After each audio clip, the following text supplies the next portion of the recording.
என்னோட தமிழில் ஏதாவது தப்பு இருந்தால் மன்னிச்சுக்கோங்க, அது முதல்ல சொல்லிடுறேன். ட்ரெய்லர் பார்த்ததுக்கப்புறம் ரொம்ப ஹாப்பியாக இருக்குது. இந்த ரோல் பண்ணும்போது எனக்கு ரொம்ப சேலஞ்சிங்காக தான் இருந்தது. ஆனால் இது இவ்வளோ அழகாக வந்திருக்கேன்னா அது டைரக்டர் மாணிக் ஜெய் சார்னால தான். And thank you sir. அப்புறம் எல்லாரும் தியேட்டரில் வரும்போது தியேட்டர் போய் பார்க்கணும். நல்லா இருந்தால் ரிவ்யூஸ் எல்லாம் கொடுக்கணும். Thank you so much. இங்கே வருகை புரிந்திருக்கும் அனைவருக்கும் என் அன்பான மணிவான வணக்கங்கள். இந்த கைவேற திரைப்படத்தின் ட்ரெய்லர் மற்றும் ஆடியோ விழாவிற்கு வருகை கொடுத்த அனைவருக்கும் என்னுடைய வணக்கம். மாணிக் சார் வந்து எனக்கு ரெண்டு நாள் நண்பர். அவர் படத்தில் ஏற்கனவே ஒரு படத்தில் நான் பண்ணி முடிஞ்சிருக்கேன்.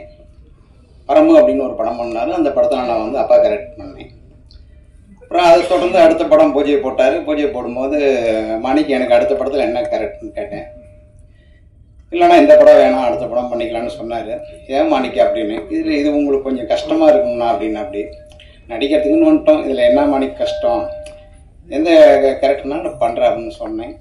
அதுக்கு அவர் சொன்னது, சரி நான் ஷூட்டிங் ஸ்பாட் வரும்போது பார்த்துக்கலாம் அப்படின்ட்டாரு. சரின்னு ஒரு கொஞ்ச நாளில் ஷூட்டிங் ஆரம்பித்தாங்க. அவர்கிட்ட போய் மாணிக்கு இது மாதிரி சன்ஸ் கொடுக்குறேன்னு சொன்னீங்க அப்படின்னு. சரி நான் ஒரு 2 நாள் ஒரு டைம் சொன்னார், 2 நாள் கழிச்சு வாங்க அப்படின்னாரு. சரி நானும் 2 நாள் கழித்து நிலக்கட்டை போட போகிறேன். போய் மேலே எங்களையும் பார்த்துட்டு சரி நான் மதியானத்துக்கு மேலே பார்க்கலாம் அப்படின்னாரு. அப்புறம் மறுபடியும் மதியானம் லைஃப் டைம் போய் பார்த்துட்டு மாணிக்கு பார்க்க சொன்னீங்க அப்படின்னு. சரி நான் 4 மணிக்கு முன் ஸ்டார்ட் அப்படின்ட்டாரு. எனக்குள்ள ஒரு சந்தோஷம், சரி எனக்கு வாய்ப்பு கொடுத்துட்டாரு அப்படின்ட்டு.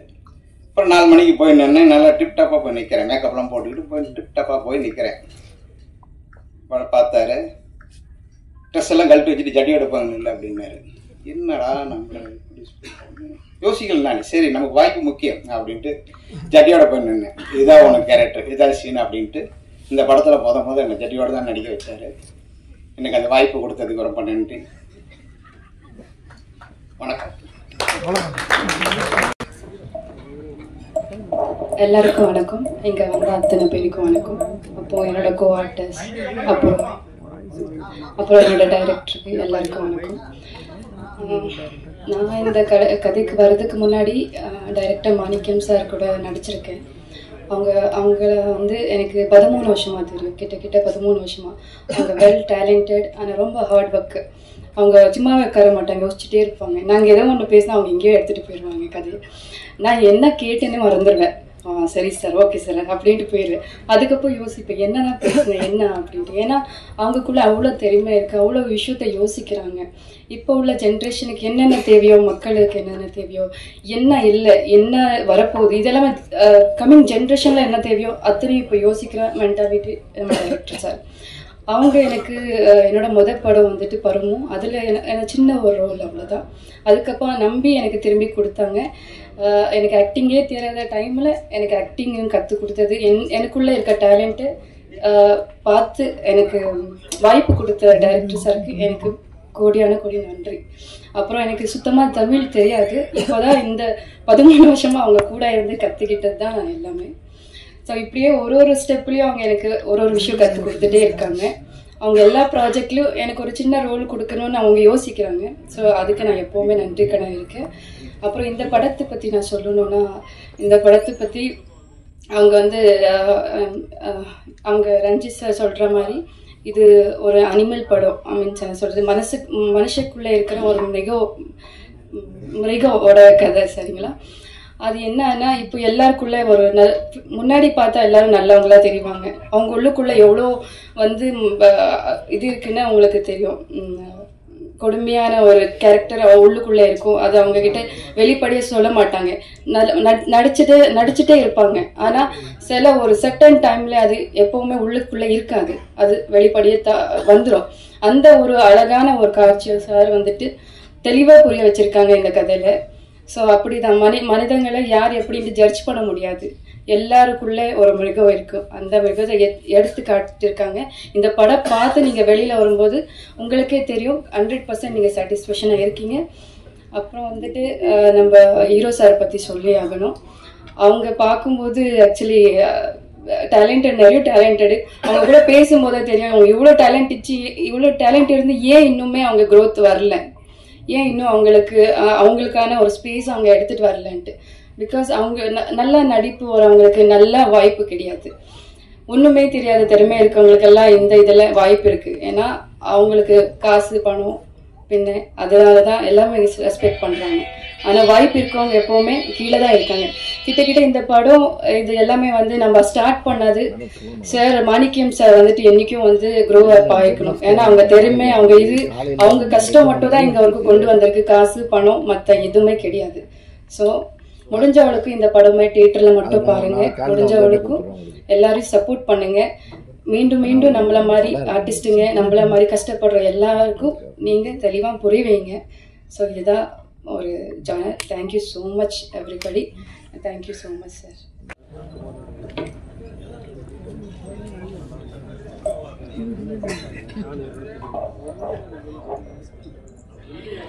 எல்லாருக்கும் வணக்கம். இங்கே வந்திருக்க ப்ரெஸ் மீடியா அண்ட் மேடையில் உட்காந்துட்டு இருக்கிற ஜாம்பவாங்களை எல்லாம் பார்க்கும்போது எனக்கு ஒரே ஒரு குரல் தான் வந்து ஞாபகம் வருது. குடி செய்வில் என்னும் ஒருவருக்கு தெய்வம் மடித்தற்றுதான் முந்தோறும். அதுக்கு என்ன அர்த்தம்னா, நம்ம வாழ்க்கையில் எப்போவுமே மேலைக்கு மேலே போயிட்டு இருக்கும்போது நிறைய நியூ கமர்ஸ் வந்துட்டு இருப்பாங்க. ஓகே, ஸோ ஒருத்தங்க வந்து ரொம்ப கிரேட் லீடராக இருக்க முடியுது, ஒரு தலைவராக இருக்கிறதுக்கு ஒரே ஒரு காரணம் வந்து அவங்க கிரேட்டாக இருக்கிறது மட்டும் போதாது, கூட இருக்கிறவங்கள கூட அவங்க சப்போர்ட் பண்ணால் மட்டும் தான் அவங்க கிரேட் லீடராக இருக்க முடியும், ஒரு கிரேட் ஹியூமன் பீங்காக இருக்க முடியும். ஸோ இன்னைக்கு நான் பார்க்குறேன் இது வந்து புது முகங்கள் எல்லாருமே ரொம்ப நல்லா நடிச்சிருக்காங்க. மாணிக்கம் சார் என்ன நல்லா தெரியும். அதோட ஒரு உதாரணம் வந்து ஜான் சார். எல்லா யங்ஸ்டர்ஸை வந்து அவங்க சப்போர்ட் பண்ணுவாங்க. அவங்க சப்போர்ட் பண்ண நிறைய பிஆர்ஓஸ் மேனேஜர்ஸ் எல்லாம் நம்ம பார்க்க முடியுது. இன்னைக்கு எல்லாரும் மீட் பண்ணேன். எல்லாரும் ஒரு ஃபேமிலியாக வந்துட்டு சப்போர்ட் பண்ணிட்டு இருக்காங்க. அண்ட் மேடையில் உட்காந்துட்டு இருக்கிற ஜாம்பவாங்கல்ல உதயகுமார் சார், இரண்மோ சார் பற்றி சொல்ல போனோன்னா எப்படி ஒரு எவ்வளோ அக்கம்ப்ளிஷ் பண்ணியிருக்காங்க லைஃப்பில். ஆனால் ஒரு யங்ஸ்டர்ஸை வந்து சப்போர்ட் பண்ணணும். ஸோ இந்த ஒரு குரல் தான் எனக்கு மைண்டில் வந்தது இருக்கும். ஸோ இதுலேருந்து இந்த ஈவெண்ட்லேருந்து எடுத்து போகிற ஒரே ஒரு விஷயம் வந்து, நீங்கள் எந்த உயரத்துக்கு போனாலும் மற்றவங்களுக்கு நீங்கள் வந்து உதவியாக இருக்கணும். ஸோ இது வந்து ஃபுல் அண்ட் ஃபுல் ஒரு ஃப்ரெஷ் டீம் வந்து இந்த படத்தை வந்து பண்ணியிருக்காங்க. ஸோ எல்லாருமே வர ஃப்ரெஷ் முகங்களை வந்து நீங்கள் சப்போர்ட் பண்ணுங்கள். ஏன்னா இந்த இண்டஸ்ட்ரிக்கும் ரொம்ப ஹெல்த்தியான விஷயம், என் சொசைட்டிக்கும் ரொம்ப ஹெல்த்தியான விஷயம். So thank you so much. என்னை எப்படி சப்போர்ட் பண்ணீங்களோ press and media, when I was fresh ஃபேஸாக வரும்போது இன்னைக்கு இங்கே நிற்க வச்சுருக்கீங்க. அதே மாதிரி இந்த யங்ஸ்டர்ஸை வந்து கூட சப்போர்ட் பண்ணுங்கள். Thank you so much.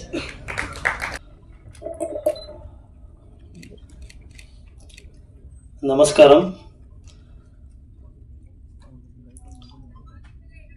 அனைவருக்கும் வணக்கம்.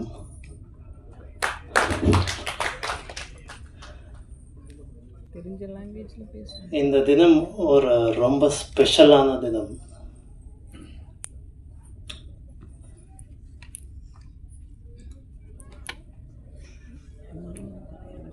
As a performer, getting this kind of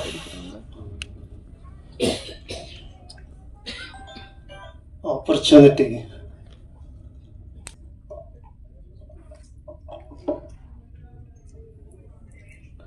that doesn't come often. In the movie, in the character, it has given something into me.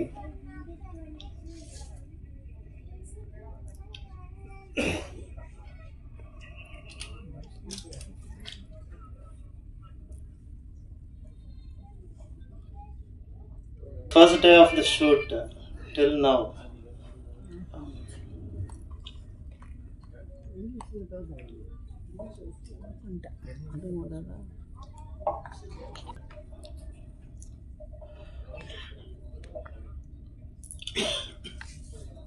Our own லாங்குவேஜ்லேயே பேச சொல்லுங்க.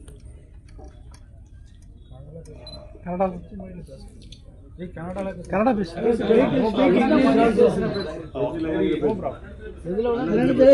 அதை இங்கிலீஷ்ல பேசுங்க. உங்க ஓன் லாங்குவேஜ்ல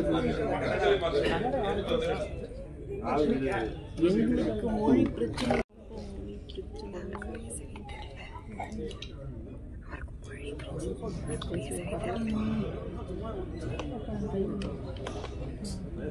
இந்த ட்ரைலர் ஒன்று கிளிம்ஸ் ஒரு பெரிய ஸ்ட்ராம் தியேட்டருக்கு வரப்போகிறது.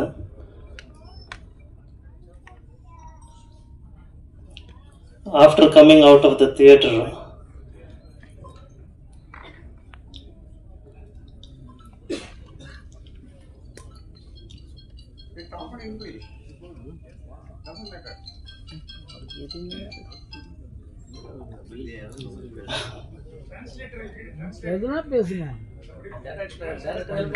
ಚೆನ್ನಾಗಿ ಮಾಡಿದ್ದೀವಿ ಮೂವಿ. ಎಲ್ಲರೂ ಬಂದು ಥಿಯೇಟ್ರಿಗೆ ನೋಡಬೇಕು.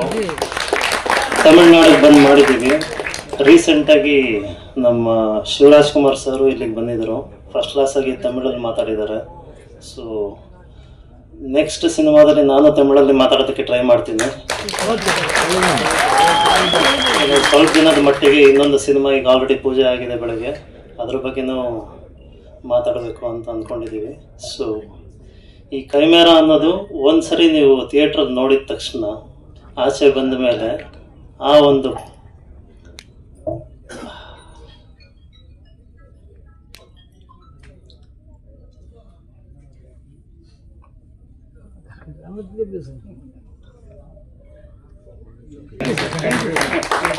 ப்ரெஸ் மீடியா எல்லாருக்கும் வணக்கம்.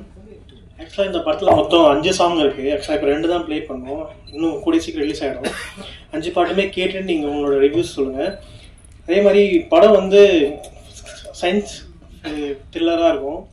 கொஞ்சம் எப்படி பார்த்தீங்கன்னா பயமுறுத்துற மாதிரி எல்லா சீன்ஸுமே இருக்குது. அவர் எடுத்திருந்தது எல்லாமே பயமுறுத்துற மாதிரியே இருந்துச்சு. ஆக்சுவலாக ஒர்க் பண்ணுறதுக்கும் கொஞ்சம் சேலஞ்சிங்காக தான் இருந்துச்சு.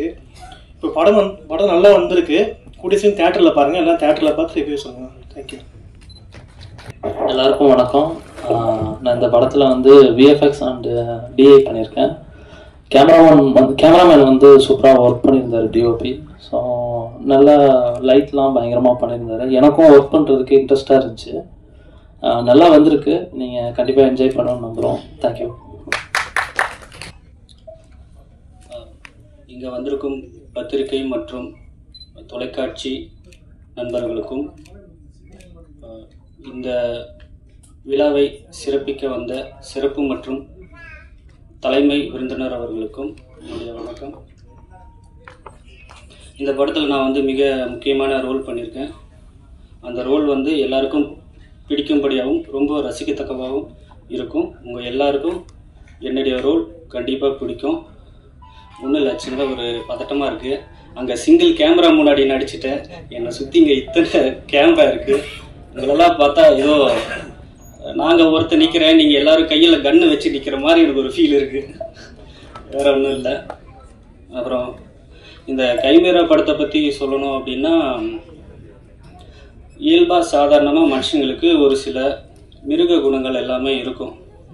இப்போ கணவன் மனைவி இடையே சண்டை வரும்போது மனைவி கணவனை பார்த்து சொல்லுவாங்க, ஏங்க இங்கே வல்லுன்னு நாய் மாதிரி குலைச்சிட்டு இருக்கீங்க அப்படின்னு. இதோ அம்மா நமக்கு ஏதோ ஒரு வீட்டில் ஏதோ ஒரு வேலை வைப்பாங்க, நம்மளால் அந்த வேலையை செய்ய முடியாது, சோம்பேறித்தனமாக இருப்போம். அப்போ அம்மா நம்மளை பார்த்து சொல்லுவாங்க, ஏன்டா எரும மாட்டு மேலே மழை பெஞ்ச மாதிரி இருக்க அப்படின்னு. இயல்பாகவே இது வந்து சின்ன சின்ன மிருக குணங்கள் மனிதர்களுக்கு இயல்பாகவே இருந்துகிட்டு தான் இருக்கு. இந்த மிருக குணம் எக்ஸ்ட்ரீம் லெவல் போகும்போது இங்கே நம்மளை சுற்றி இருக்கிற மனிதர்களுக்கும் இந்த சமுதாயத்திற்கும் எவ்வளோ பெரிய தாக்கத்தை கொடுக்குது அப்படின்றத நம்ம கைமேரா படத்தினுடைய இயக்குனர் மாணிக் ஜெய் அவர்கள் ரொம்ப அழகாக கொடுத்துருக்காரு. சார் நன்றி சார்.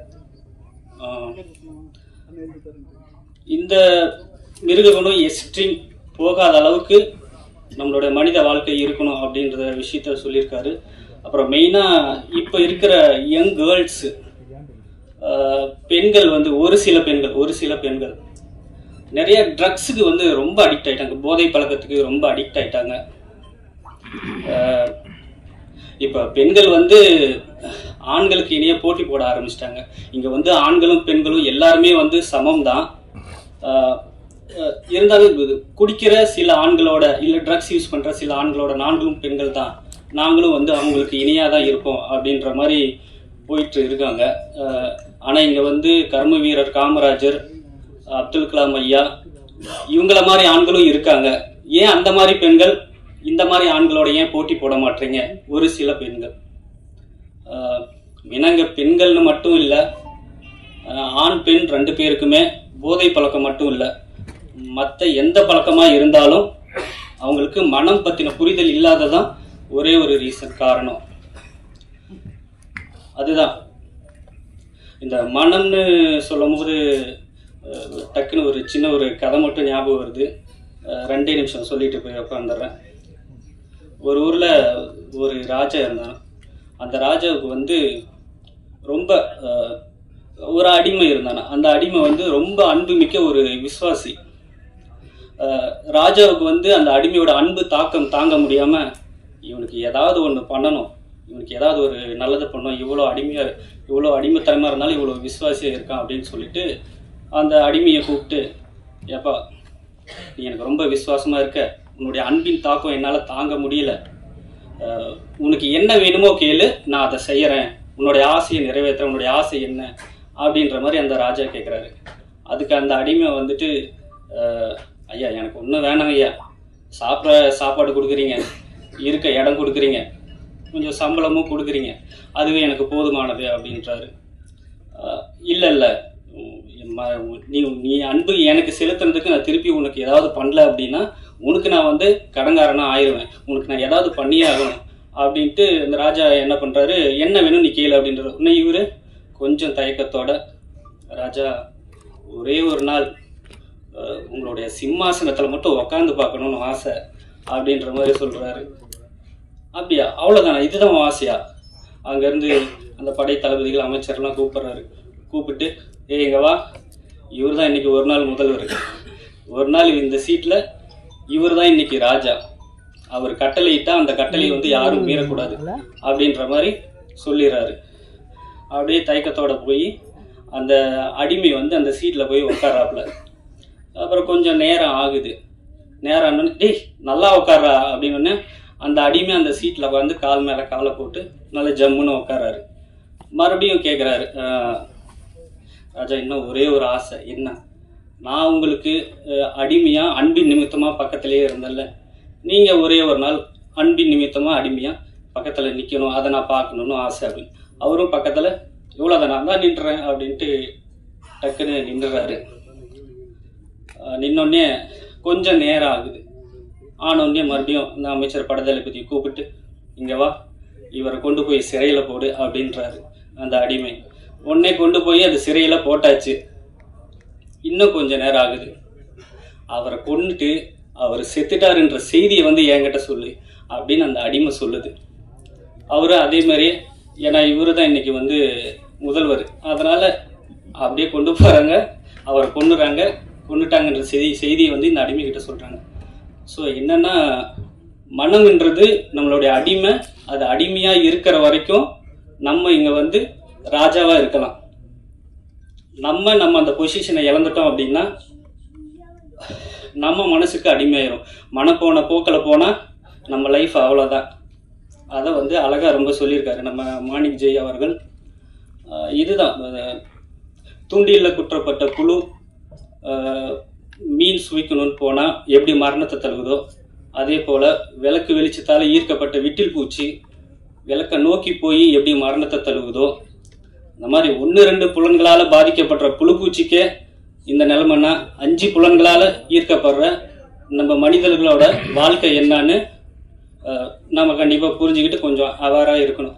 நம்ம எம்ஜிஆர் பாடல்கள் வரியில வர மாதிரி தான், நல்லதே பேசுவோம், நல்லதே நடக்கும். ஓகே, நன்றி. அப்புறம் ஒரு நிமிஷம், மேடை பேச்சுக்கு கொஞ்சம் புதுசு, ஒரு வார்த்தைகள் வந்து தவறுதலா பேசியிருந்தா உங்க வீட்டு பிள்ளையா நினைச்சு என்ன மன்னிச்சிருங்க. நன்றி, வணக்கம். மூஞ்சி அவங்க ஞாபகம் இருக்கா? அவங்க வீடியோ யாராவது காட்டினாங்களா? கொஞ்சம் அடிச்ச கொண்டுக்கா சார். ஏதோ எங்கேயோ எடுத்த ஃபோட்டோ தான் நம்மளுக்கு ஃபேஸ்புக்கில் போடுறாங்க தவிர இது ஒரு பேப்பரில் எதிரியோ தனித்தனியாக ஃபோட்டோ போட்டு அவங்க அரெஸ்ட் பண்ண வீடியோ போட்டு அவங்க அரெஸ்ட் பண்ண ஜெயிலுக்கு தந்தாங்களா அந்த வீடியோ போட்டு காட்டினாங்களா? காட்ட மாட்டாங்க. ஆனால் ஒரு நடிகர் ஒரு போதை பழக்கத்துக்கு போதையில் இருந்திருக்காருன்னு ஒரு காரணத்துக்காக ஒரு தீவிரவாதி மாதிரி ஒரு பயங்கரவாதி மாதிரி அவங்களோட கூட அரெஸ்ட் பண்ணதில்லை. ஜீப்பில் ஏற்றினது இருந்தது, காரில் கொண்டு போகிறது இருந்து அவ்வளவு நாட்டில் குண்டு வச்சு ஒரு 200-3000 பேரை கொன்னது மாதிரி ஒரு அவ்வளவு பில்டப். போதை பழக்கம் வேற எங்கேயுமே இல்லை. போதை வித்தான் பாருங்க 2,000 கோடிக்கு அவன் கூட சரியா சில்லு வந்தது இது வரைக்கும் வித்தவங்க சில்லு கூட வந்தது இல்லை. நான் சினிமாக்காரர்கள்லாம் ஆசைறேன், அதுக்கு நான் நியாயப்படுத்தலை. கொஞ்சம் உஷாராக இருக்கணும், நம்ம கொஞ்சம் உதாரணமாக இருக்கணும். நம்ம இந்த மாதிரி தப்புல மாட்டினா நம்மளை தேசத்துறைக்கு மாதிரி காட்டிடுவாங்க, இந்த உலகம் காட்டிடும் சினிமாக்காரனை மட்டும். ஆனால் தேசத்துறை முன்னாலும் அப்படி காட்டாது. இந்த சின்ன சின்ன தவறு பண்ணவங்கள தேசத்துறை முன்ன அளவுக்கு நம்மளை காட்டிடும். அதில் சினிமாக்காரர்கள் கொஞ்சம் நம்ம கொஞ்சம் கவனமாகவும் இருக்கணும். இதில் காட்டுறது படம் தான். இதில் பெண்கள் வந்து தண்ணி அடிக்கிறாங்க, தம் அடிக்கிறாங்க. இது கதாபாத்திரம் பார்த்து மறந்துடணும். இதே இது ஒரு நடிகை வந்து எங்கேயாவது பக்கத்து தம் அடிச்சு ஒரு சீல் கிடைக்கிட்ட முடிச்சு அவ்வளோ ஒரு மாசத்துக்கு வச்சு செஞ்சுக்கணும். அது மாதிரி இந்த கைமாறாங்கிறது சயின்டிஸ்டா சொல்றீங்க, நிறைய சமூக வலைதளங்களையும் இந்த மாதிரி மிருகங்கள் இருக்கான்னு சொல்லுவேன். மிருகங்கள் இருக்காங்க, வன்மம் கக்குறது. ஒரு படத்தை பார்க்காமலே எப்படின்னு தெரியாமலே அதை ஓச்சிருது. இது ஒரு நோய் இருக்கு, வந்திருக்கு. இப்போ ரோல் பண்றது இவங்களுக்கு பிடிக்கலன்னா மக்களுக்கு பிடிக்கல நினைச்சு வச்சிருது. இவங்களுக்கு பிடிக்கல வச்சுங்களே மக்களுக்கே பிடிக்கூடாங்கிற அளவுக்கு ரோல் பண்றது. இது ஒரு மிருகம் தான். இதுக்குள்ள போய் இன்னொரு சேர்த்து வச்சுங்களே யாரும் படமே எடுக்க முடியாது, ரிலீஸே பண்ண முடியாது, அந்த அளவுக்கு ஆயிரும். நம்ம இயக்குனர் மாணிக் ஜெய் புது முயற்சி. நான் இந்த மாதிரி ஒரு கண்டென்ட் யாரும் பண்ணதில்லை, ஒரு புது முயற்சி. இந்த முயற்சி வெற்றி அடையணும். வெற்றி அடையணும்னா அதுக்காக நீங்கள் மனுஷனுக்கு போய் மிருகத்தோடு சேர்த்து வெற்றி அடிக்கிறதுக்கு என்ன, மனிதர்களுக்குள்ள நல்ல ஆத்மாக்களோட அணுக்களை சேர்ப்போம் கொஞ்சம். அந்த மாதிரி அடுத்த ஒரு படம் எடுங்க. నன்றి, వణకం. అందరూ బాగున్నారా? ఎప్పుడు వచ్చారు, ఏం చేశారు, టీ అన్ని తాగారా, ట్రైలర్ చూసారా? బాగుందండి రాసండి, బాగలేదంటే బాగలేదని రాసండి, అంతే. ఏమైపోతుంది. ఓకేవాப்பா, ஆரம்பிக்கிறேன்ப்பா. சுந்தர தெலுங்கை பேசி എന്താ ചേട്ടാ, എന്താ പറയുന്നത് നീ? ചുപ്പോ, എന്താ പറയുന്നത്? ತುಂಬಾ ಚೆನ್ನಾಗಿತ್ತು. ಒಂದು ನಮ್ಮ ಡೈರೆಕ್ಟರ್ ಅಸೋಸಿಯೇಷನ್ ಸೆಕ್ರೆಟರಿ ಇದ್ದವರು ಹೇಳಿದ್ದಾರೆ ಈ ಸಿನಿಮಾ ನೋಡ್ಬಿಟ್ಟು.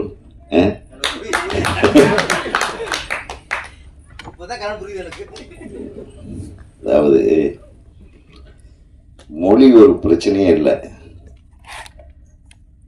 எனக்கு தெரியும், நான் வந்து ஜெமினி ஸ்டுடியோவில் வேலை செஞ்சுட்டு இருந்தேன் கொஞ்ச நாள்.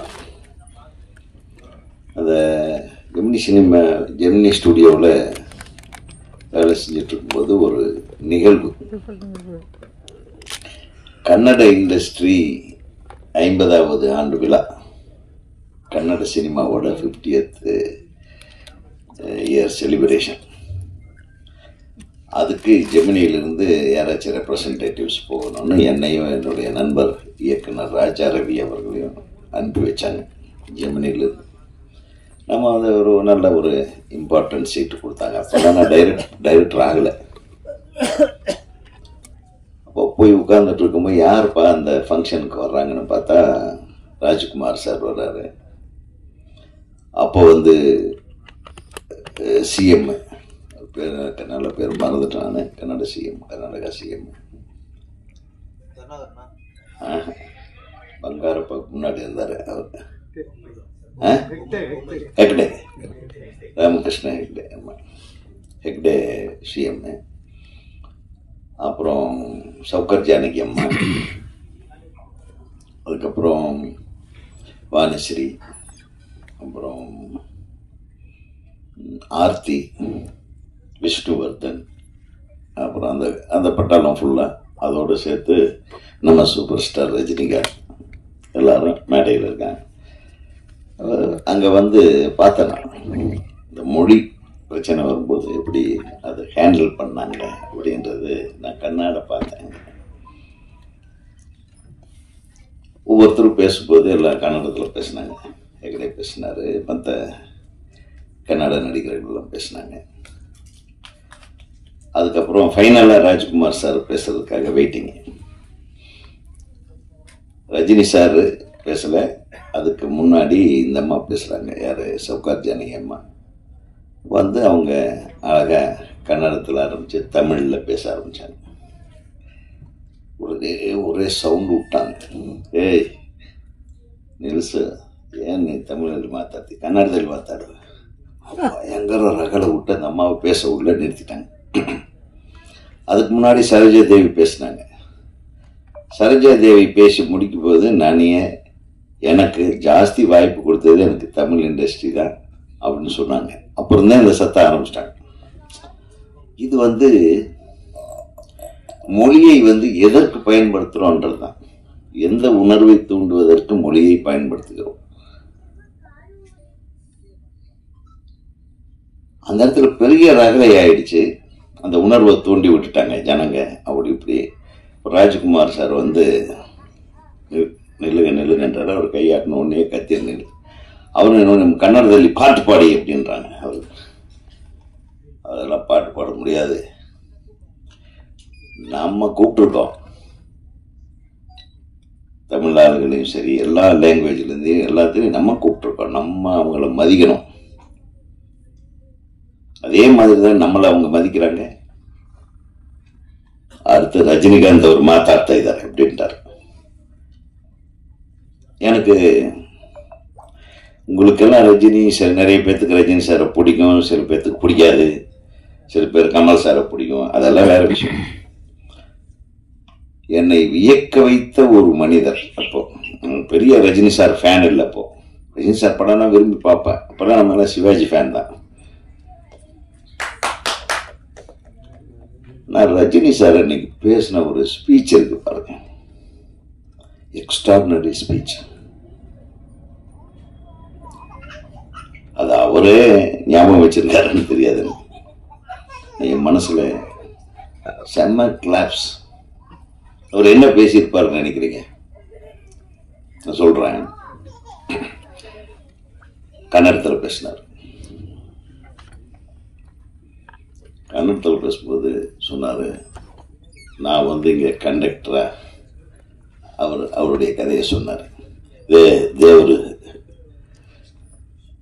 ராஜ்குமார் என்னது அவர் என்ன கூப்பிட்டு, நீ எல்லாம் கருப்பா இருக்க, நீ எல்லாம் நடிகனாக முடியாது, போடா வேற ஏதாச்சும் வேலையை பாடுறாருன்னு துரத்தி விட்டாரு என்ன அப்படின்னாரு. கன்னடத்தில் சொன்னார். ஆனா என்னை கூப்பிட்டு நடிக்க வச்ச ஒரே ஆளு பாலச்சந்தர் சார் தானே அப்படின்னா. எல்லாம் அமைதியாயிட்டாங்க. ஒரு விஷயத்தை மட்டும் சொல்றேன், லாங்குவேஜ்ங்கிறது நம்ம நினைக்கிறத அடுத்தவங்களுக்கு கம்யூனிகேட் பண்ற ஒரு கம்யூனிகேஷன் இன்ஸ்ட்ருமெண்ட். நான் என்ன நினைக்கிறேன்றது உங்ககிட்ட சொல்றதுக்காக பயன்படுத்தக்கூடிய ஒரு டூல், அதுதான் மொழி. அதை தெய்வமா நினைச்சு கொண்டாடாதீங்க. மொழி என்பது ஒரு கம்யூனிகேஷன் மீடியா. அது எந்த மொழியா வேணாலும் இருக்கலாம். நான் சொல்றத நீ புரிஞ்சுக்கிட்டீங்கன்னா அது ஒரு மொழி.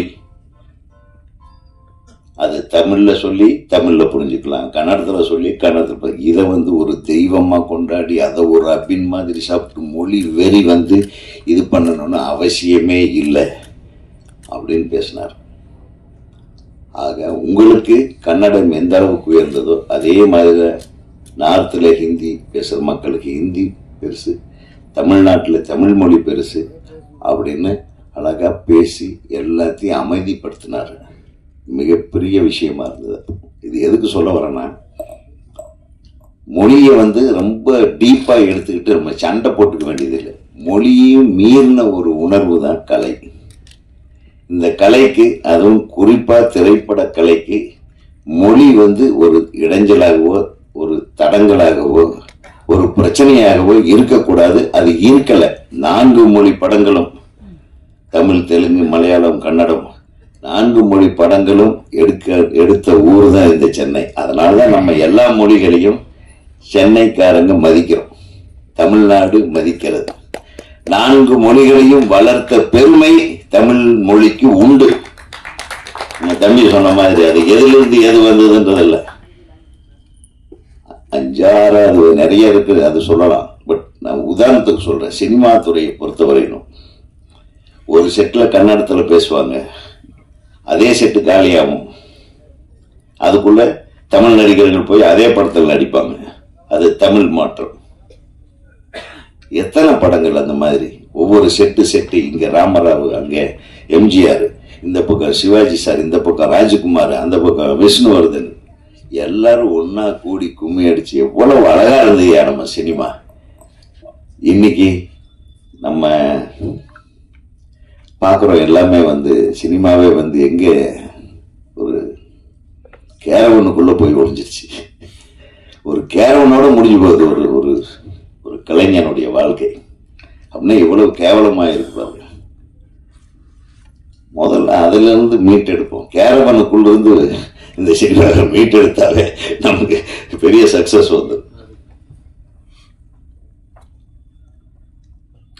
வந்த உடனே எனக்கு ரொம்ப சந்தோஷமா இருந்தது. நம்ம செயலாளர் எப்பவுமே டைம்ல வந்துடுவாரு. நான் கொஞ்சம் லேட்டா வந்தாதான் தலைவருக்கு கெத்து அப்படிங்கிறதுக்காக லேட்டா வரல. இன்னும் லேட் ஆயிடுச்சு. கொஞ்சம் பெருங்குடியிலிருந்து வர்றதுக்கு நீ சண்டே தான் சீக்கிரம் வந்துடலான்னு பார்த்தா அதே மாதிரி கூட்டம் இருக்கு, டிராபிக். நானே ஓட்ட வேண்டியதை போச்சு. இன்னைக்கு மண்டே, சண்டேவா மண்டே பயங்கர கிரௌடு, என்னால வரவே முடியல. நான் வழக்கமா இது 6 மணின்னு நினைச்சிட்டேன் வேற. அதுக்கப்புறம் 3:30 அப்புறம் சரி வந்த உடனேயே மன்னிப்பு கேட்கணும் அப்படின்னு தோணுச்சு. ஏன்னா ஒரு மிகச்சிறந்த கைமரா அப்படின்ற ஒரு ட்ரெய்லர் ஆடியோ லான்ச் தம்பி மாணிக் ஜெயின் அல்ல, மாணிக் ஜெயின், என் அவருடைய இனிஷியல். அதனால மாணிக் ஜெயின் மாணிக் பாஷா மாதிரி அவர் ஆக்கிறாதி. அவர் தமிழ் தம்பி தான். இப்ப ஹீரோ ஏண்டாப்பா இப்படி பேசுறாருன்னு எல்லாம் நம்ம ஃபீல் பண்ண வேண்டிய அவசியம் இல்லை. மெதுவாக கொஞ்ச நேரம் யோசனை பண்ணாரா அந்த டிஎன்ஏ எடுத்து அவருக்கு இன்ஜெக்ஷன் பண்ணி விட்டாங்க. அந்த டிஎன்ஏ வேலை செய்யுதுன்னு அவருக்கு டக்குன்னு இந்த மிருகத்தோட டிஎன்ஏ உள்ள போன ஒரு கேரக்டரைசேஷனு கன்னடத்தில் பேசுறதா, கன்னட மிருகமா, தமிழ் மிருகமா, ஆங்கில மிருகமா அப்படின்னு டிசைட் பண்றதுக்குள்ளாரி நீங்க ஐயோ சரி பரவாயில்லன்றீங்க. அவர் பேசுறதா வேண்டாமான்னு தவிக்கிறாரு. ಏನು ಹೇಳಿ ಏನಾಯ್ತು ನಿಮ್ಗೆ? ಏನಿಲ್ಲ, ಚೆನ್ನಾಗಿ ಮಾಡಿದ್ದೀರಾ ಅಂತ ಎಲ್ಲರೂ ಹೇಳ್ತಾ ಇದ್ದಾರೆ. There all appreciating you, wish you all the best. So இந்த மாதிரி மனித மிருகம் நம்ம பாட்டே இருக்கே, மனிதன் பாதி மிருகம் பாதி. நானே கமல் சாரே பாட்டாரு, அவரே மிருகம்னு சொல்லிட்டாரு. அப்புறம் எல்லா மனிதனுக்குள்ளேயும் மிருகம் இருக்கு. அந்த ஒரிஜினல் மிருகத்தை கொண்டாந்து அந்த மனுஷன் நல்லவன் ஆயிடணும். எப்படி நெகட்டிவ் பிளஸ் ஆயிடும்ல. நீ அப்படி எடுத்துருந்துருக்கலாம், நீ எப்படி எடுத்துருக்கே தெரியல. ஒரு மனுஷன் ஒரு மிருகத்தோட இது ஒண்ணு அவன் ரொம்ப நல்ல மனுஷன் ஆயிடுவான். இது நல்லா இருக்குமே கதை. Negative positive. ஒரு நல்ல மனுஷனோட இதுல மிருகத்தோட டிஎன்ஏவை மிக்ஸ் பண்ணா அவன் கெட்டவன் ஆகலாம். பேரர் சொன்ன மாதிரி அவரையும் சேர்த்து 95% எல்லாம் மிருகங்களா தானே இருக்கும்ட்டாரு.